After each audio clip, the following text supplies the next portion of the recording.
Good evening friends, bright group classes में आपका स्वागत है। आज हम कंपाउंड इंटरेस्ट के बारे में पढ़ेंगे। नया टॉपिक हम स्टार्ट करेंगे कंपाउंड इंटरेस्ट का। बहुत इंटरेस्टिंग टॉपिक है, हर जगह पूछा जाता है। मोस्टली ऐसे हरियाणा से मतलब पूछता ही है कंपाउंड इंटरेस्ट से। इसमें भी क्वेश्चन सीईटी ग्रुप सी में भी क्वेश्चन आया हुआ है। होता क्या कंपाउंड इंटरेस्ट? कंपाउंड इंटरेस्ट अगर मैं पूछूँ तो होता क्या है? कंपाउंड इंटरेस्ट का बेसिक मतलब होता है सक्सेसिव इंक्रीज। लगातार किसी चीज में इंक्रीज होते जाना। जैसे तुमने शोरूमों पे देखा होगा कि एक ये होती है ओ 50% प्लस 30% प्लस 20%। तो कितना डिस्काउंट दे दिया उन्होंने? क्या 100% दे दिया? नहीं, 100% दे दिया तो वैल्यू जीरो हो जाएगी। पहले 50%, 50 का जो बचा उसका 30%, फिर उसका जो बचा उसका 20%, मतलब लगातार इंक्रीज करना। इसी को हम कंपाउंड इंटरेस्ट का मतलब बेसिक यही होता है। अब क्वेश्चन करेंगे जब हम अच्छे से समझेंगे इन बातों को। इसमें 3-4 तरह से कर सकते हैं हम इन क्वेश्चनों को। मैं तुम्हें हर तरीके से बताने की कोशिश करूंगा, ठीक है। देखो, हमने परसेंटेज पढ़ा था। परसेंटेज में हमने ये पढ़ा था कि जब भी हम जो रेट होती है वैल्यू 10% होता है, 10% को कैसे लिखते हैं? 1/10। ये लीजिए, तो परसेंटेज का भरपूर यूज करेंगे। अब यहाँ पे हमारे यहाँ पे क्या दे रखा? हमें रेट दे रखी है। रेट दे रखी है 10% और टाइम दे रखा है 2 साल, ठीक है। तो बेसिक डिफरेंस क्या होता है कंपाउंड इंटरेस्ट और सिंपल इंटरेस्ट में? देखो, साधारण ब्याज का मतलब होता है जैसे 3 साल तक लगेगा, तीनों साल पे बराबर लगता है, तीनों साल पे। लेकिन कंपाउंड इंटरेस्ट ब्याज पर ब्याज लगते हैं, आपको लगता रहेगा, वो ऐड करना पड़ेगा। ये डिफरेंस होता है इनमें, ठीक है। जैसे कि देखो, यही लेते हैं, मैंने बताया कि आर क्या है हमारा 10%। कैसे लिख सकते हैं? 1/10। यानी कि मैं प्रिंसिपल को मान लेता हूं 10, प्रिंसिपल अमाउंट जो थी, ठीक है। ब्याज लग के वो हो गई 11। किस साल में? पहले साल में। दूसरे साल में भी 10 से 11 हो गई, ठीक है। अब 10 गुणा 10 100, ये 121। ये 100 121 है। ये तो क्या आएगा? ये क्या है? मतलब जो तो हमने प्रिंसिपल था, और ये आई है अमाउंट। ये क्या है? प्रिंसिपल। और ये आई है अमाउंट। अमाउंट क्या होती है? प्रिंसिपल में ब्याज को जोड़ देना, जुड़ने के बाद जो वैल्यू आती है उसको हम अमाउंट बोलते हैं, ठीक है। तो जो बीच का ये बच गया, क्या बच गया? ये 21 यूनिट जो बच गया ना, ये 21 यूनिट क्या है? ये है कंपाउंड इंटरेस्ट।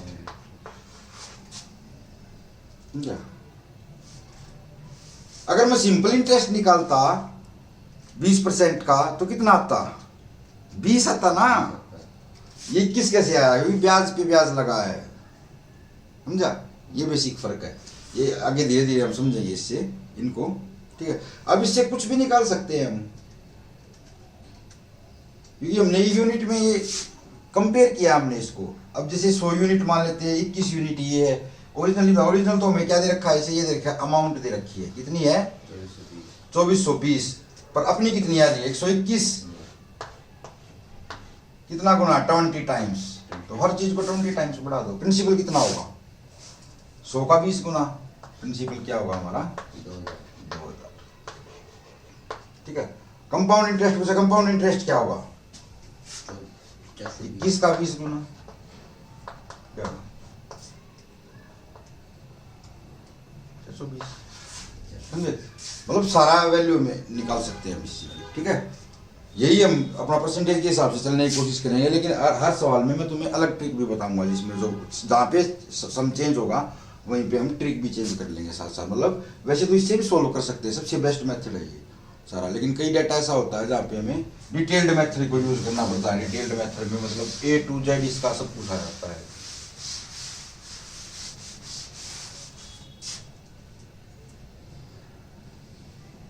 जैसे क्वेश्चन मैं आपको दूं, रेट अगर आपका 16% है, ठीक है, 16 से 2/3% है, ठीक है। और प्रिंसिपल आपको निकालना है, टाइम 2 ईयर है, टाइम 2 ईयर है, प्रिंसिपल आपको निकालना है।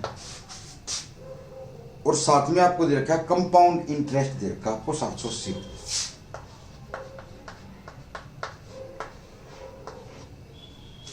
अब 16 से 2/3 को मैं कैसे लिख सकता हूं? 1/6 परसेंटेज में हमने पढ़ा था। अगर 1/6 में लिख सकता हूं तो पहले साल ब्याज क्या हुआ, यानी 6 था, 6 से 7 हो जाएगा। दूसरे साल क्या हुआ, 36 क्या हो गया, प्रिंसिपल 49 क्या हो गया, अमाउंट। कंपाउंड इंटरेस्ट कितनी यूनिट निकल के आया, 13 यूनिट।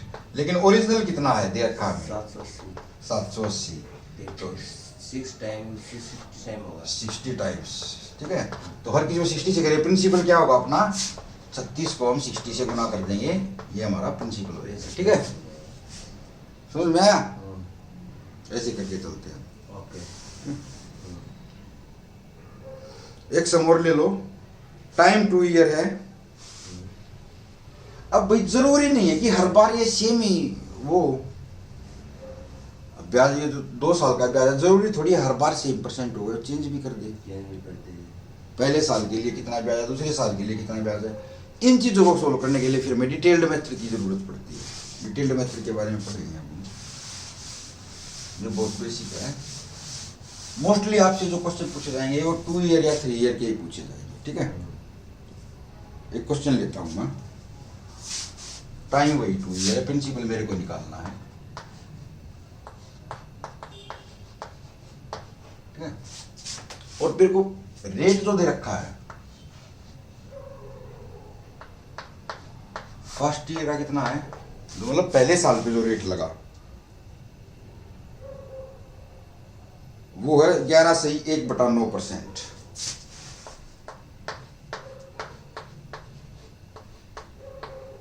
और जो दूसरे साल पे लगा वो रेट है 12.5%। तो 11/1/9 को क्या लिख सकता हूं मैं, 1/9 लिख सकता हूं, 12.5 को क्या लिख सकता हूं, 1/8 लिख सकता हूं। फिर वही मेथड लगा सकते हैं हम चाहे तो, ठीक है। क्या लगाया हमने भाई, 9 पे 1 हो रहा है, यानी कि 9 हमारा प्रिंसिपल था, 10 अमाउंट हो गया। सेम यहाँ पे क्या हुआ, 1/8 था, 8 था हमारा, 9 हो गया। अब ये दोनों सेम आ गए तो कट सकते हैं, काट देते हैं इनको। यहाँ पे 4 आ गया, ये 5 आ गया, क्या बचा ये 4:5, 4 से 5 यानी कि 1 unit compound interest. But compound interest कितना दे रखा हमें, नहीं दे रखा हमें, निकालना है शायद, नहीं दे रखा हमें कंपाउंड इंटरेस्ट 480 रुपये। CI 480 रुपये है, यानी कि 480 से मल्टीप्लाई करनी पड़ेगी हर जगह। प्रिंसिपल क्या होगा बताओ, प्रिंसिपल क्या होता था 480 गुना 4 होगा, बिल्कुल। और अमाउंट क्या हो जाएगी 480 गुना 5, ठीक है। कहने का मतलब ये है, बेसिक नहीं छोड़िए कि प्रिंसिपल से जो अमाउंट निकल के आती है इसका जो डिफरेंस होता है वही सिंपल कंपाउंड इंटरेस्ट होता है, समझे।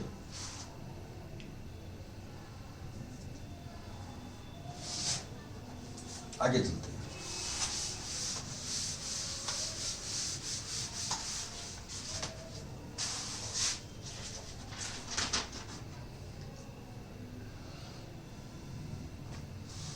देखो मैं डिटेल्ड मेथड बताता हूँ आपको एक बार। डिटेल्ड मेथड होता है ना, उसमें कई चीजें आ जाती है निकल के। जैसे कई बार क्या करते हैं कि ये पूछ लेते हैं कि कंपाउंड इंटरेस्ट और साधारण ब्याज और चक्रवृद्धि ब्याज का अंतर दे रखा है हमें,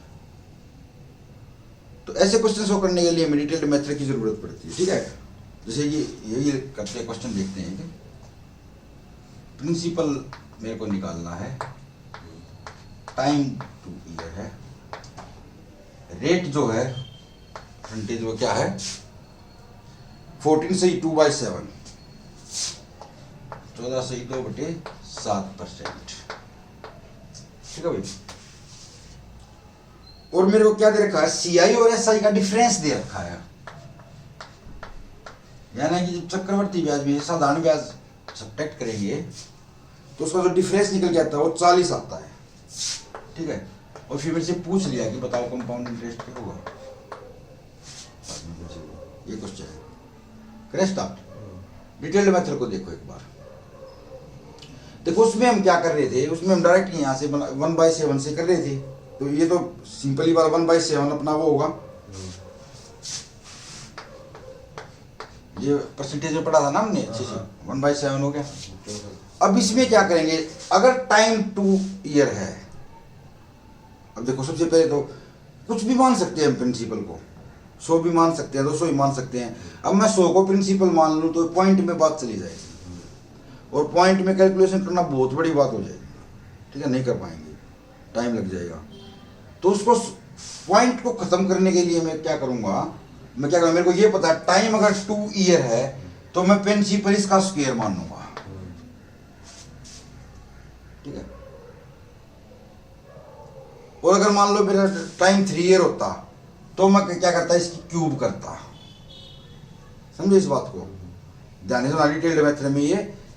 अब देखो जैसे कि ये प्रिंसिपल मेरा क्या होगा, मान लो ये प्रिंसिपल सबसे ऊपर आएगा, प्रिंसिपल मेरा कितना हो गया 49।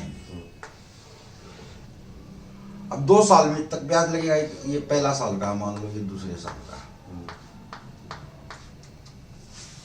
और 49 में कितना लग रहा है 1/7, यार कितना है 1/7, 49 का 1/7 कितना हो गया,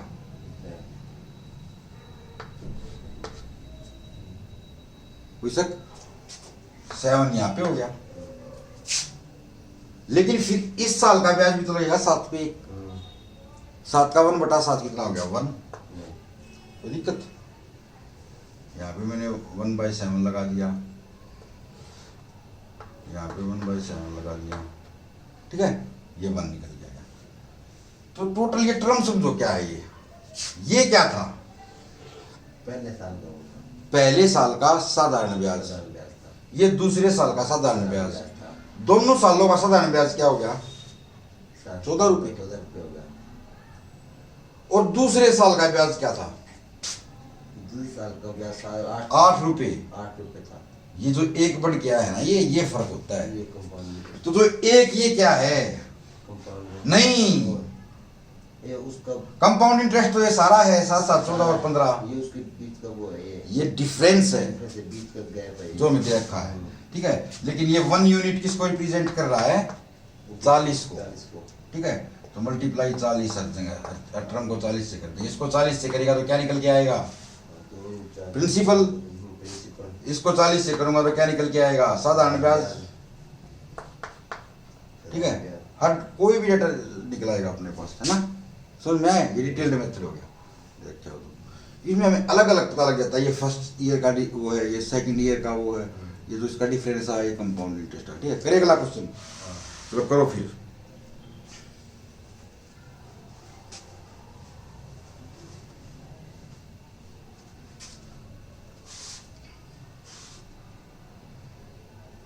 टाइम 2 ईयर है, प्रिंसिपल 15% है, नहीं सॉरी रेट 15%।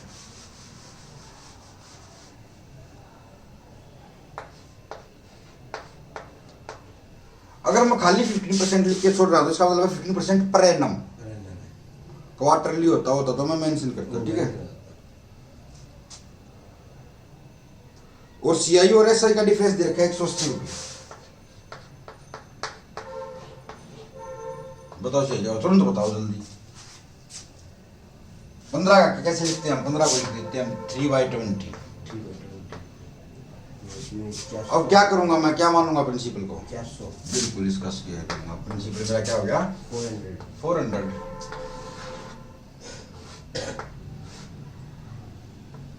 फर्स्ट ईयर का, सेकंड ईयर का, ठीक है।